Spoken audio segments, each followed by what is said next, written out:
May 10th, 1940. Ardennes Forest, Belgian border. 0430 hours. Dawn cracks through the dense canopy like a splintered rifle barrel.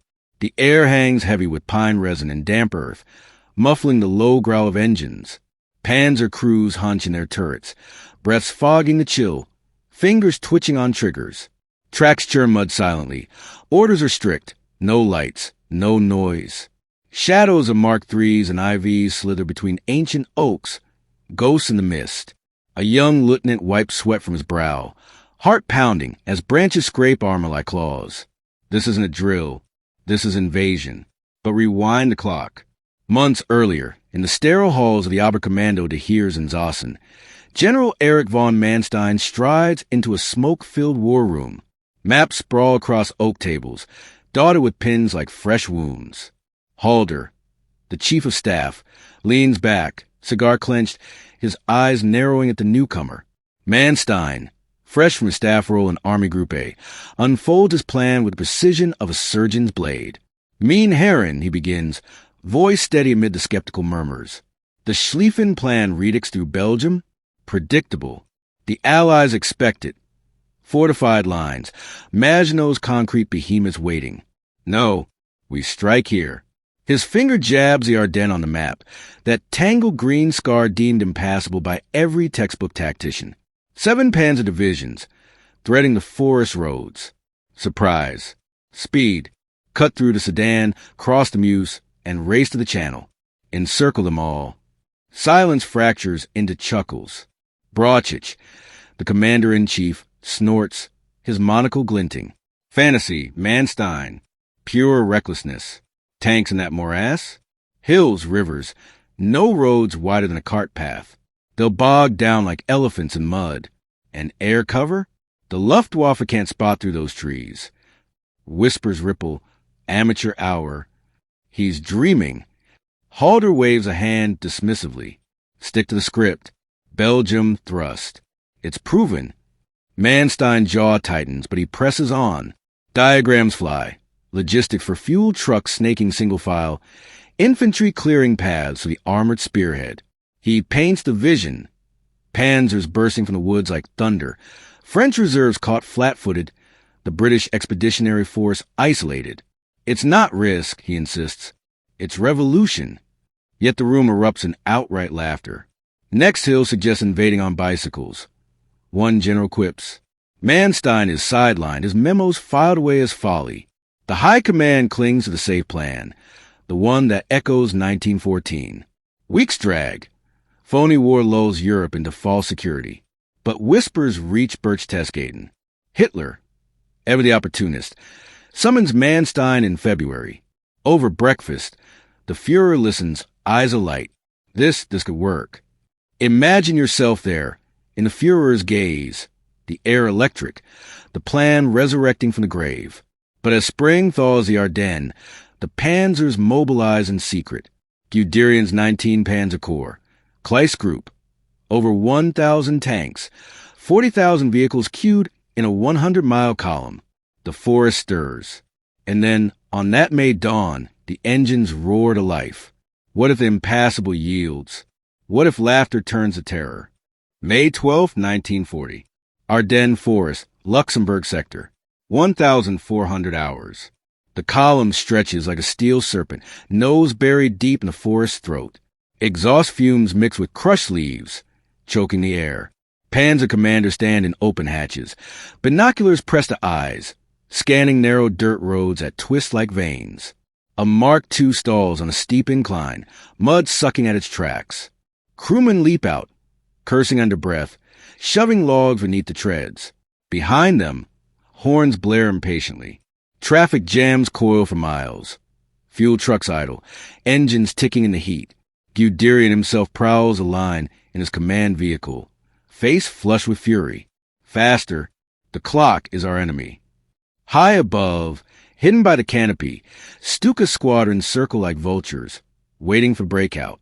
On the ground, engineers hack at undergrowth, widening paths barely fit for a horse cart.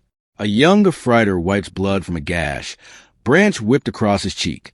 No one speaks of retreat. This is Manstein's gamble, now flesh and iron. Meanwhile, across the border, French reconnaissance pilots skim the treetops in sluggish Potes 63s. They see nothing but endless green. Reports trickle back to 9th Army headquarters. Ardennes quiet. No significant movement. General Korup nods, satisfied. His divisions lounge in reserve, sipping coffee. Convinced the main blow falls north in Belgium. The Maginot Line gleams to the south, impregnable. Who would dare the forest? But dare they do. By dusk on the 12th, lead element of the 1st Panzer Division reached the Luxembourg frontier. Bridges captured intact. Guards fleeing at the sight of gray monsters emerging from the woods. Rommel, commanding the 7th Panzer, pushes his men mercilessly. Ghost Division. They'll call it later for how it vanishes and reappears like smoke. Night falls. Headlights forbidden. Drivers navigate by moonlight filtering through leaves. Radiators boil. Crews refill from streams. One tank slips off the road, plunging into a ravine. Screams cut short. No time to recover it. The column rolls on 40,000 vehicles in single file, vulnerable as a thread. In Berlin, Hitler paces a chancery map room, fingers drumming. Intelligence whispers of Allied confusion. Perfect. But what if the French wake up? What if bombers find this bottleneck? At Sedan, the Meuse River waits, blue and serene under spring sun. French bunkers at the far bank. Second Army troops digging in lazily. They expect weeks, not days. On May 13th, the forest spits out its secret. Panzers burst from the tree line, like a dam breaking. Shells scream overhead. Luftwaffe finally unleashed. Stukas dive. Sirens wailing the Jericho trumpet. Bombs cratering French positions. Infantry cross in rubber boats under fire. Faces pale but determined. The Meuse bridgehead forms. Tanks forward where bridges hold. By evening, Guderian's corps stands on the west bank. 5 days ahead of schedule. French commanders stare at maps in disbelief. From the Ardennes? Impossible. Yet the impossible races west, toward the sea, and far to the north. British Tommies in Belgium feel the first distant rumbles. Something has gone terribly wrong. May 20th, 1940. Abbeville Mouth, French Channel coast. 1900 hours. Salt wind whips off the English Channel as the 1st Panzer rolls onto the pebble beach. A lieutenant climbs atop his turret, binoculars sweeping the gray horizon. They're faint smudges of smoke from distant ships. The sea. They've reached it. In 10 days. From the Ardennes to here, 150 miles of shattered French lines. Guderian's men stare in stunned silence, then erupt in cheers that echo over the waves. Radios crackle the impossible news back to headquarters. Channel coast reached. Enemy forces north of us cut off. Imagine the scene in French command posts. General Gamelin, Supreme Allied Commander, slumps over his desk in Vincennes, face ashen. Reports flooding like shrapnel. Sedan broken. Meuse crossings held. Armored columns slicing west unchecked. Where are our reserves? He mutters. There are none. 9th Army disintegrates. Units fleeing south. Officers deserting. Roads clogged with refugees and burning vehicles. Panic ripples through Paris. Civilians pack trains. Clutching children in suitcases. Eyes wide with terror. To the north, the British Expeditionary Force advances boldly into Belgium on May 10th. Lord Gort's Tommies digging trenches along the Dill River, expecting the old Schlieffenhammer blow. Arras, Lille, Brussels, positions held with grim determination. Then the whispers start. Refugees streaming west, babbling of gray tanks from nowhere. By May 16th, reconnaissance Spitfires spot the unthinkable. Panzers racing behind them, toward the coast. Churchill, newly minted prime minister, receives the cable in London. The sickle cut, aides call it. Manstein's blade severing the Allied arm in one vicious stroke. War cabinet room falls silent. My God, someone whispers. The BF, 300,000 British soldiers, plus French and Belgian allies, trapped in a shrinking pocket from the Channel to Valenciennes. On the ground, confusion reigns. French First Army counterattacks at Arras on May 21st. Matilda tanks lumbering forward, impervious to German 37mm door knockers. Rommel 7th Panzer reels under the assault, crews screaming as shells bounce off British armor. For a fleeting moment, hope flickers, but Luftwaffe swarms overhead. Ju-87s diving, bombs walking across the fields. Panzers flank, encircle, crush. Guderian pushes north now, along the coast. Boulogne falls. Calais surrounded. Dunkirk, the last port, lies exposed. German artillery spots loom on the horizon. Shells already whistling in. In the pocket, soldiers feel the noose tighten. Rations dwindle. Ammunition low.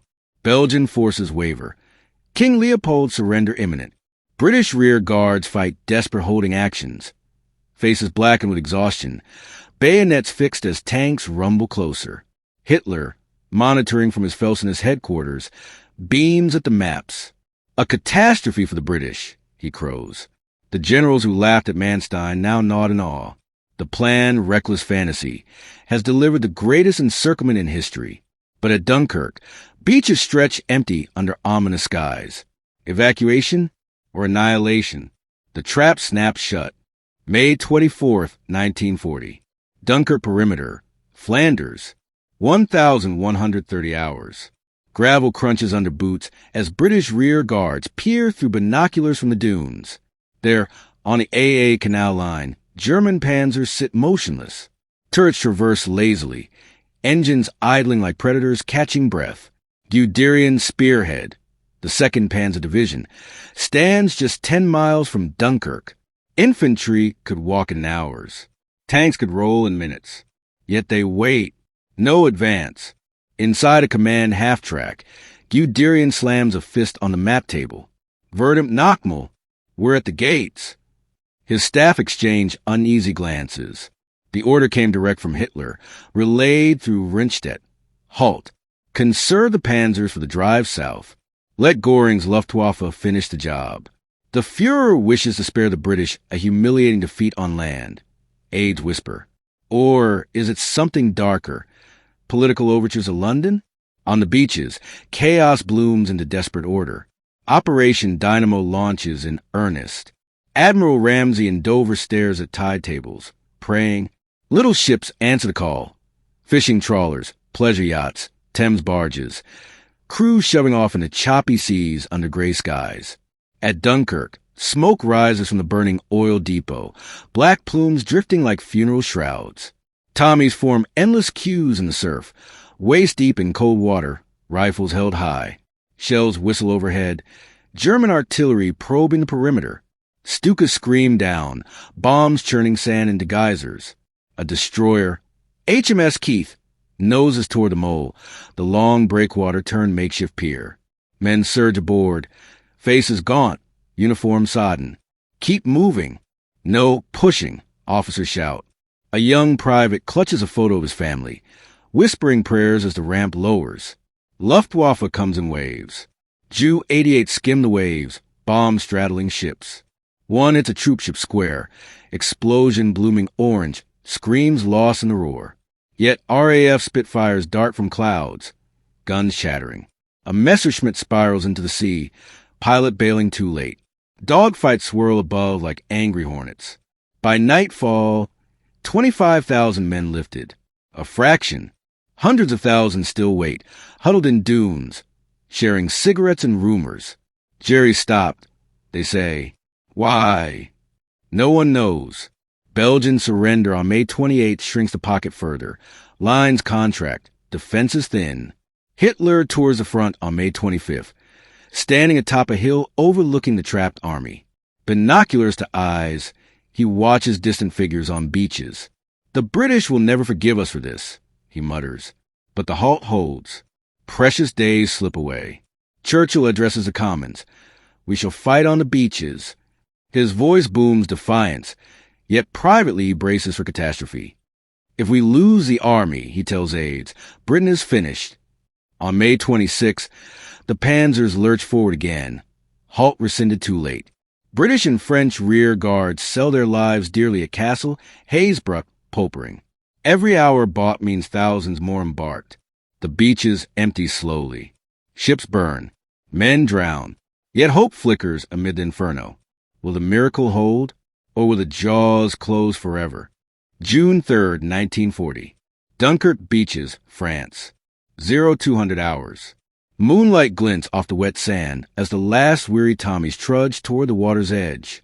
Exhausted faces, hollow eyes, uniforms caked in salt and blood. Behind them, the town burns, a hellish glow lighting the sky. German shells thud closer now, the perimeter shrinking to a ragged strip of dunes and sea. Panzers prowl the outskirts, engines growling like hungry wolves finally unleashed. Yet the mole still stands. That narrow wooden pier, battered by bombs and tides, becomes a lifeline. Destroyers tie up bow astern, crews hurling lines to soldiers below. Move! Move! Voices hoarse from shouting over the din. A paddle steamer, Medway Queen, takes direct hits but keeps loading, her captain refusing to leave until decks groan under the weight of men.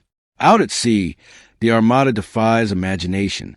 Not mighty warships alone, but hundreds of little ships. Cockle boats from Leigh-on-Sea, lifeboats, ferries, even a fire float spraying water on burning hulks. Civilian skippers, weekend sailors, fishermen, ordinary men answering the call. They churn through minefields and dive bombers, engines straining, hulls low in the water with rescued souls. Aboard one yacht, a London stockbroker steers with shaking hands as Stukas plummet. Machine gun fire stitches the waves. Hold steady, he yells to his crew of volunteers. They haul sodden soldiers over the gunwales, men who collapse weeping on the deck, kissing the wood. By June 4th, the end nears. French troops hold the shrinking ring, buying hours with their lives. Rear guard battalions, Highlanders, Guardsmen, fight to the last round at Nieuport, La Panne. When ammunition runs dry, they fix bayonets and charge into the dawn. Hitler boasts to Mussolini, the British army is finished. Goebbels prepares propaganda reels of captured equipment. Mountains of rifles, vehicles, guns abandoned on the beaches. Yet as dawn breaks on the 4th, the final ships pull away. HMS Malcolm, last destroyer out, her decks packed, sails under a sky thick with Luftwaffe, yet somehow unscathed. 338,226 men saved. Against all odds, the BEF's heart, its trained soldiers, lives to fight another day. Churchill addresses Parliament. We shall never surrender. But in private, he calls it a miracle of deliverance. Manstein's bold stroke, once laughed at in smoky rooms, nearly destroys an army. The halt order, the little ships, the stubborn defense. They weave the thread of escape. France falls weeks later. Paris occupied. Swastikas over the Eiffel Tower. Yet Britain stands. The laughter of generals echoes into history, silenced by the roar of engines across the channel, preparing for the next battle. From reckless fantasy to the brink of annihilation, then to improbable salvation. This was Dunkirk,